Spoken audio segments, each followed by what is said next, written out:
কাউন্সিলরকে জাগিয়ে তোলা যায়, সেখানে ওপেন ডায়ালগ না করে, মত বিনিময় না করে চিঠি দিয়ে দেন, জমিদার হয়ে গেছেন তারা। এটা আসলে এই জাতির দুর্ভাগ্য যে যারই চেয়ারে বসান, ক্ষমতায় বসান, জমিদার হয়ে যায়। অন্যের কথা শোনার তাদের আর আগ্রহ থাকে না।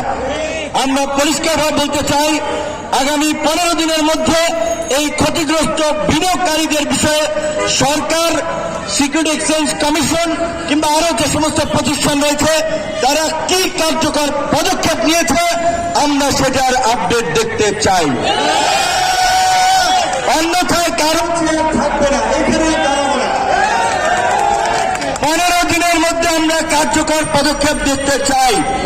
এবং আমি আবার বলছি, আমি ডিটেলস ইনফরমেশন নিতে পারি নাই, কিন্তু চেয়ারম্যানের বিরুদ্ধে যদি অভিযোগ থাকে অর্থ উপদেষ্টাকে বলবো অবশ্যই সেই চেয়ারম্যানকে সরিয়ে দিতে হবে।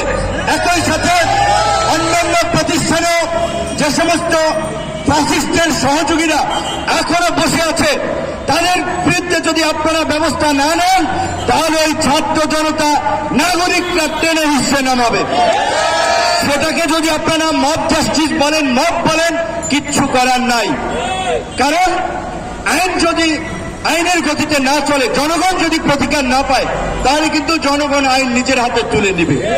তবে সর্বশেষে একটা অনুরোধ করে আমার বক্তব্য শেষ করব, সেটি হচ্ছে পৃথিবীর বিভিন্ন দেশে একটা বিপ্লবের পরে, প্রতি বিপ্লব এই জন্য অভ্যুত্থান কিংবা পরিবর্তনের পরে নানান ধরনের অস্থিরতা তৈরি হয়, নানান ধরনের বেস্টেড গ্রুপ মার্কেটে নেমে বিভিন্ন ধরনের অস্থিরতা তৈরি করে।